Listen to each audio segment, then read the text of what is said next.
49. Bonjour Adrien Gindre. Bonjour Bruce. Votre invité, la présidente de l'Assemblée nationale, Yaël Braun-Pivet. Bonjour Yaël Braun-Pivet. Bonjour. François Bayrou sollicitera donc la confiance des députés le 8 septembre.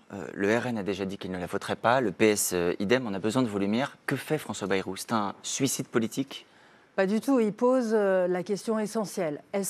Dans quelle direction voulez-vous aller sur ce budget? Et est-ce que nous sommes d'accord collectivement pour estimer que la charge de la dette et que la dette de notre pays sont trop importantes et qu'il faut commencer sérieusement à la résorber? La question, c'est ça. C'est pas de dire est-ce que vous êtes d'accord avec la politique que nous avons menée depuis 8 ans? Est-ce que vous êtes d'accord avec les orientations budgétaires, telles dépenses pour l'éducation nationale, pour nos armées, etc. Donc pour vous, il a raison. Ça viendra après. Il a raison, même s'il risque de chuter dans 15 jours. Mais bien sûr, parce que c'est une question essentielle pour notre pays. Est-ce que notre classe politique veut aujourd'hui résorber la dette? Est-ce que nous sommes d'accord pour avoir ce cap-là? Et moi, je suis, vous savez, partisane de cette coalition, de dire on met tout le monde autour de la table pour avancer ensemble.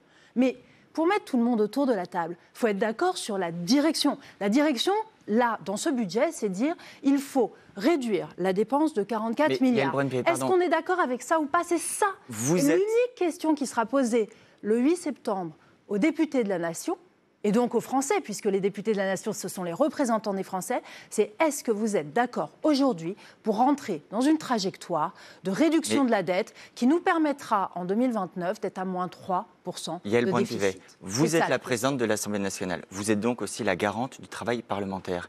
Quelle urgence y avait-il à précipiter ce vote sans attendre les débats parlementaires, sans attendre les discussions dans l'hémicycle sur le budget pour construire ensemble? C'est comme ça que ça se passe d'habitude. Alors oui, mais parce que malheureusement, les discussions, moi je les vois à l'Assemblée nationale. On va discuter après budget par budget. On va discuter dépense par dépense, taxe par taxe. Et on n'a plus la vision d'ensemble. Là, ce que pose François Bayrou, c'est la vision d'ensemble de ce budget. Ce budget doit être un budget qui participe à la réduction de notre déficit. Est-ce que vous êtes d'accord avec ça ou pas? Et est-ce que vous êtes d'accord avec le montant de l'effort que nous souhaitons avoir dans ce budget-là? C'est ça la question. La discussion après, pour savoir, parce que j'entends déjà les oppositions politiques qui disent « oui, mais nous, on n'est pas d'accord sur telle mesure, les 2 jours fériés, etc. » Cette discussion, elle aura lieu après à l'Assemblée nationale. Elle aura lieu, s'il y a toujours un gouvernement, ce qui ce matin paraît très hypothétique, Yaël Braun-Pivet. Est-ce que vous considérez que le plus probable, c'est dans 15 jours, il n'y ait plus de gouvernement? De toute façon, elle aura lieu. Parce que avec même un autre gouvernement, peut-être. Donc cette discussion aura lieu. Et n'importe quel autre gouvernement, s'il a une once de responsabilité, proposera la même trajectoire de réduction des déficits. C'est ça qu'on pose aujourd'hui sur la table. Et donc, vous croyez qu'un accord est encore possible avec ce gouvernement-là et avec cette Assemblée-là? Que tout parti politique qui aujourd'hui aspire à gouverner notre pays ne peut pas refuser de réduire la dette. Ça serait totalement irresponsable. Je n'ai pas entendu les partis dire qu'ils ne voulaient pas la réduire. Ils disent on ne veut pas la réduire de cette manière-là. Exactement. Mais la question aujourd'hui qui se pose, ce n'est pas la manière, c'est l'objectif. Vous êtes sur un bateau, la question qui se pose, ce n'est pas de dire quelle voile on met, comment on borde les voiles, c'est de dire quel cap on prend. Alors, concrètement, et là, aujourd'hui, moi j'ai des gens qui disent je vais aller à droite, je vais aller à gauche, je ne sais pas où je vais, et ça n'est pas possible. Donc ce que fixe François Bayrou, c'est de dire le 8 septembre, devant la représentation nationale, nous voulons que nous soyons d'accord sur le cap. Mais est-ce le que cap, vous considérez... réduction de la dette. Et après, on discutera, on négociera avec les partis politiques pour savoir comment nous réduisons cette dette à hauteur de 44 milliards. Est-ce qu'il faut, malgré tout, dès maintenant, leur donner des garanties, faire des gestes, dire... Oui, on discutera de la suppression des 2 jours fériés. Oui, on discutera de l'année blanche. Bien sûr. Oui, on discutera... Vous dites bien sûr. Bien sûr, je dis tout se discutera, mais dans cette enveloppe-là.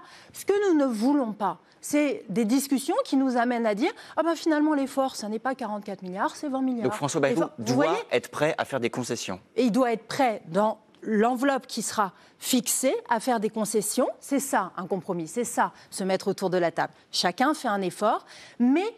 l'effort ne doit pas être constitué sur le cap à suivre. Et le cap, c'est 44 milliards. Moi, je ne vois pas quel parti qui vraiment souhaite gouverner notre pays, dire à nos compatriotes, la dette, c'est pas important, la dette, nous ne souhaitons pas la réduire, ça n'est pas acceptable et ça n'est pas on vous entend responsable. Ce matin, mais j'ai le sentiment que vous-même, vous n'avez pas entendu hier la réponse extrêmement claire. Il n'y a pas le début d'ouverture. Donc en fait, on est déjà passé à autre chose. Mais c'est pour ça, si vous permettez. Mais vous voyez, c'est exactement ça qui me soucie.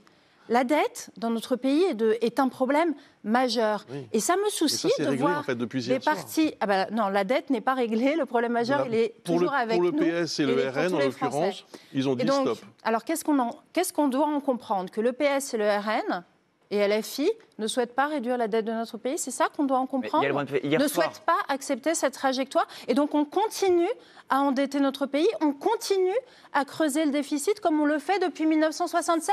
C'est ça ce que propose le Rassemblement national, c'est ça ce que propose le Parti socialiste. C'est pas ce qu'ils Moi, disent, ce que je dis aujourd'hui, mais oui, mais ils ne répondront pas à la bonne question. Olivier Faure a dit hier soir sur TF1, on va faire des propositions pour un budget alternatif dans quelques jours. Est-ce que vous dites, nous nous engageons à reprendre certaines mesures du Parti socialiste? Moi, je crois que nous pouvons reprendre des mesures du Parti socialiste et d'autres partis à partir du moment où nous sommes d'accord sur l'objectif à atteindre, qui est la baisse de 44 milliards de dépenses de l'État.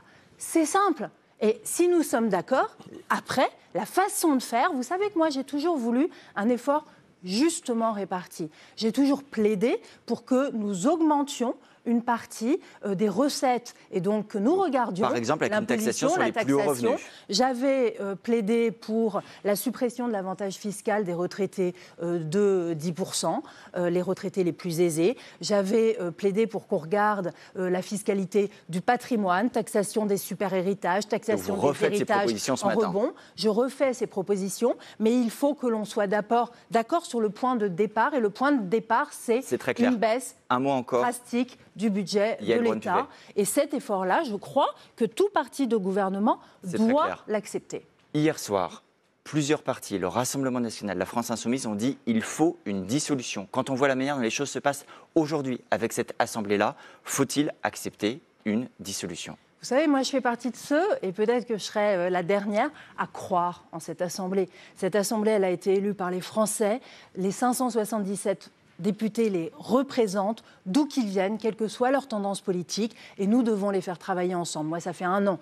Maintenant, plus 3 ans, puisque j'ai été 3 ans et déjà 4 premiers ministres, dont 2 en 1 an. Mais nous avons voté un certain nombre de textes importants, même durant cette année qui a été difficile. Et vous voyez des difficultés pour le budget, Yael Braun-Pivet? Je vois des difficultés considérables devant nous, mais ce n'est pas parce que c'est difficile qu'il ne faut pas essayer, qu'il ne faut pas y croire. Et c'est tout l'enjeu de ce mois de septembre et de cette rentrée. Non à une dissolution, oui pour un travail en commun, oui pour des concessions, oui pour un effort budgétaire partagé, oui pour la responsabilité.